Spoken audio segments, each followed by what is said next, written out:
ಮಂಗಳೂರಿನ ರಂಗೋತ್ಸಾಹದ ನೇಯ್ಗೆ ವಿಶೇಷ ಸುದ್ದಿಗೆ ಸ್ವಾಗತ. ನಾನು ದೀಕ್ಷಾ ಬಂಗೇರ.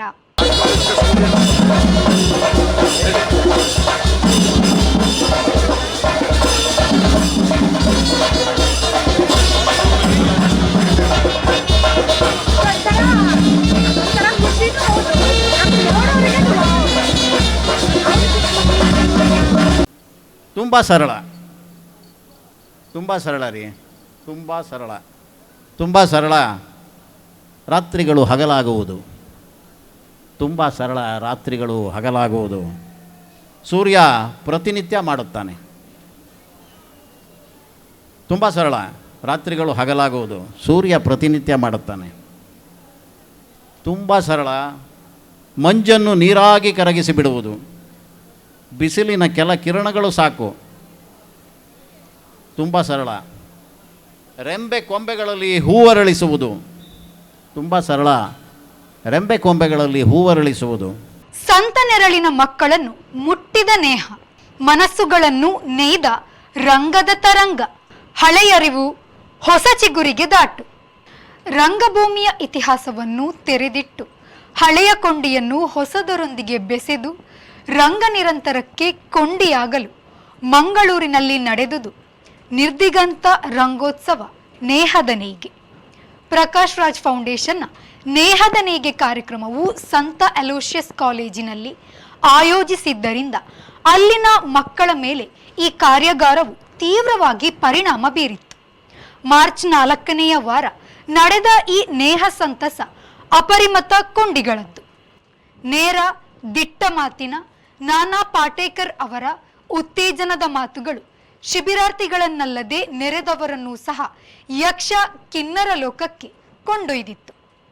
ಈ ಸಂಘಟನೆಯ ಮುಖ್ಯ ಉದ್ದೇಶ ಮತ್ತು ಕಾರ್ಯಾಗಾರದ ಧ್ಯೇಯವು ರಂಗಭೂಮಿಯ ಅರಿವನ್ನು ಯುವ ಪೀಳಿಗೆಗೆ ತಲುಪಿಸುವ ಗುರಿಯದ್ದು.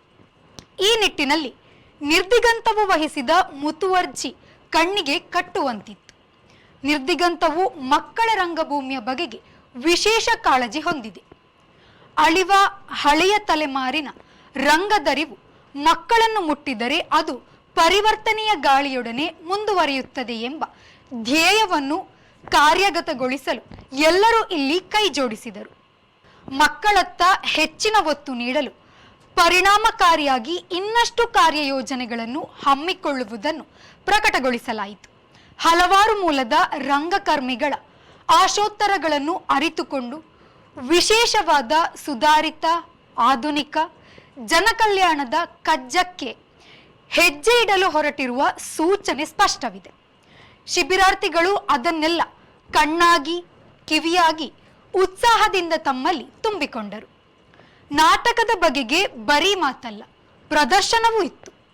ಪ್ರದರ್ಶನಗೊಂಡ ಪ್ರತಿಯೊಂದು ನಾಟಕವೂ ಸಹ ಮನಸ್ಸಿನ ಮೇಲೆ ಪರಿಣಾಮ ಬೀರಿದವು ಮತ್ತು ನೂರಾರು ಪ್ರಶ್ನೆಗಳನ್ನು ಹುಟ್ಟುಹಾಕಿದ್ದು ಸಾರ್ಥಕ ಆಲೋಚನೆಗೆ ದಾರಿ ಮಾಡಿತು. ಸಮಯ ಪಾಲನೆ ಖಚಿತರಾಗಿರುವಂತೆ ಕಾರ್ಯಕ್ರಮಗಳು ಸರಿಯಾದ ನಾಟಕ ದೃಶ್ಯಗಳಂತೆ ಮುನ್ನಡೆದವು. ಸಮಯಕ್ಕೆ ಕೊಟ್ಟ ಮಹತ್ವವನ್ನು ಎಲ್ಲರೂ ಮನಗಂಡರು ಮತ್ತು ಅದನ್ನು ಮನದುಂಬಿಕೊಂಡರು. ನೆರೆದಿದ್ದವರ ಆಶೋತ್ತರಗಳೇನೆಂದು ಎಲ್ಲರದೂ ಎಲ್ಲರಿಗೂ ತಿಳಿದಿಲ್ಲ. ಆದರೆ ಎಲ್ಲರೂ ರಂಗಭೂಮಿಯ ಬಗ್ಗೆ, ಅದರಲ್ಲೂ ಮಕ್ಕಳ ರಂಗಭೂಮಿಯ ಬಗ್ಗೆ ತಲೆ ಕೊಟ್ಟು ಮನ ತುಂಬುವಂತೆ ಮಾಡಿದ್ದಂತೂ ಸತ್ಯ. ಮಕ್ಕಳ ರಂಗಭೂಮಿಯ ನಿಟ್ಟಿನಲ್ಲಿ ನಮ್ಮ ತೊಡಗಿಸಿಕೊಳ್ಳುವಿಕೆ ಏನು? ಹಾಗೇನೆ ನಿಮ್ಮ ಪಾಲ್ಗೊಳ್ಳುವಿಕೆ ಏನು? ಕರಾವಳಿ ಭಾಗದಲ್ಲಿ ಸಾಕಷ್ಟು ರಂಗಕರ್ಮಿಗಳಿದ್ದಾರೆ. ಅವರಲ್ಲಿ ಬಹಳಷ್ಟು ಜನ ಮಕ್ಕಳ ರಂಗಭೂಮಿಯ ಬಗ್ಗೆ ಹಲವಾರು ಕಾಯಕಗಳನ್ನು ಕೈಗೊಳ್ಳುತ್ತಿದ್ದಾರೆ. ಅವರ ಜೊತೆ ಕೈ ಜೋಡಿಸುವವರು ಸಿಕ್ಕರೆ ಖಂಡಿತವಾಗಿ ಮಕ್ಕಳ ರಂಗಭೂಮಿಯ ಬಗ್ಗೆ ಜನರಲ್ಲಿ ಅರಿವು ಮೂಡಿಸಬಹುದು. ಮಕ್ಕಳ ರಂಗಭೂಮಿ ಎಂದರೆ ಮಕ್ಕಳನ್ನು ತೊಡಗಿಸಿಕೊಳ್ಳುವುದು ಮಾತ್ರವಲ್ಲ, ಮಕ್ಕಳ ಪೋಷಕರಲ್ಲಿ ಆ ಬಗೆಗೆ ಅರಿವು ಮೂಡಿಸುವುದು ಸಹ ಆದ್ಯತೆಯ ಕೆಲಸವಾಗಬೇಕು. ಪೋಷಕರಲ್ಲಿ ಸರಿಯಾದ ಮಾಹಿತಿ ಇಲ್ಲದಿದ್ದರೆ ಮಕ್ಕಳ ರಂಗಭೂಮಿಯನ್ನು ಯಶಸ್ವಿಗೊಳಿಸಲು ಕಷ್ಟವಾಗುತ್ತದೆ. ಕೊನೆಗೆ ನಡೆದುದು ಊಟದ ಬಳಿಕದ ಹೋಳಿಗೆಯೂಟದಂತೆ ಸಂವಾದ ಕಾರ್ಯಕ್ರಮ. ನಾಟಕದ ಆಕೃತಿಯ ಬಗೆಗೆ ತಲೆ ಕೆಡಿಸಿಕೊಳ್ಳದೆ ಆಶಯದ ಬಗೆಗೆ ತಲೆ ಕೆಡಿಸಿಕೊಂಡ ಪ್ರೇಕ್ಷಕರೇ ಹೆಚ್ಚು. ಅದು ಯಾಕೆ ಹಾಗೆ, ಮತ್ತೆ ಇದು ಯಾಕೆ ಹೀಗೆ ಇರಲಿಲ್ಲ ಎಂಬ ಪ್ರಶ್ನೆಗಳ ಸುರಿಮಳೆ ಕುತೂಹಲಕಾರಿಯೇ ಸರಿ. ಅದಕ್ಕೆ ನಟ ನಟಿಯರು ಮತ್ತು ನಿರ್ದೇಶಕರು ಚಾಕಚಕ್ಯತೆಯಿಂದ ಉತ್ತರವಿತ್ತರು. ಚಕಿತಗೊಳಿಸುವ ಉತ್ತರ ಬಂದಿತೆಂದು ಹೇಳಲಾಗದು. ಬಾಬ್ ಮಾರ್ಲೆ ಫ್ರಮ್ ಕೋಡಿಹಳ್ಳಿ, ದ್ವೀಪ, ತಪ್ಪಿದ ಎಳೆ, ಅನಾಮಿಕನ ಸಾವು, ಬ್ಲ್ಯಾಕ್ ಬಲೂನ್, ಗೃಹಭಂಗ ಯಕ್ಷರೂಪಕ, ಮತ್ತಾಯ 2239 ಮತ್ತು A friend beyond the fence ನಾಟಕಗಳು ವಿಭಿನ್ನ ಅನುಭವವನ್ನು ನೋಡುಗರಲ್ಲಿ ಮೂಡಿಸಿದವು. ಕೆಲವರು ತಲೆದೂಗುವಂತೆ ಮಾಡಿದರೆ ಕೆಲವರು ಹೀಗೇನು ಎಂದು ನಿಟ್ಟುಸಿರುಗರೆದರು. ಸಂಜೆಯ ಹೊತ್ತಿನಲ್ಲಿ ರಂಗಗೀತೆಗಳ ಪ್ರಸ್ತುತಿ, ಲಯವಾದ್ಯ ಸಮ್ಮಿಳನ, ಜೊತೆಗೆ ಹೋರಾಟದ ಪ್ರತಿರೋಧದ ಹಾಡುಗಳು, photo cinema, Konkani brass band, ಬಹುವಾದ್ಯಗಳ ನಡಿಗೆ ಮುಂತಾದ ಕಾರ್ಯಕ್ರಮಗಳು ಶಿಬಿರಾರ್ಥಿಗಳು ಮಾತ್ರವಲ್ಲ, ಪ್ರೇಕ್ಷಕರು ಕೂಡ ಹುಚ್ಚೆದ್ದು ಕುಣಿಯುವಂತೆ ಮಾಡಿತು. ಒಟ್ಟಿನಲ್ಲಿ ನಿರ್ದಿಗಂತ ರಂಗೋತ್ಸವವು ಅಚ್ಚುಕಟ್ಟಾಗಿ ಮೂಡಿಬರಲು ಡಾಕ್ಟರ್ ಶ್ರೀಪಾದ್ ಭಟ್, ಕ್ರಿಸ್ಟೋಫರ್ ಡಿಸೋಜಾ, ಸಂತೋಷ್ ಪ್ರಕಾಶ್ ಕುರುಬರ ಮೊದಲಾದವರು ಶ್ರಮಿಸಿದ್ದು ಸ್ಪಷ್ಟವಿತ್ತು. ಸಂತ ಅಲೋಷಿಯಸ್ ಕಾಲೇಜಿನ ರಂಗಾಸಕ್ತರ ಆಸಕ್ತಿ ಮರೆಯಲಾಗದ್ದು. ಮಕ್ಕಳಲ್ಲಿ ಮತ್ತು ಯುವಕರಲ್ಲಿ ರಂಗಭೂಮಿಯ ಒಳ ಹೊರಗನ್ನು ಪರಿಚಯಿಸುವ ಒಂದು ಗಂಭೀರ ಪ್ರಯತ್ನವಿದು.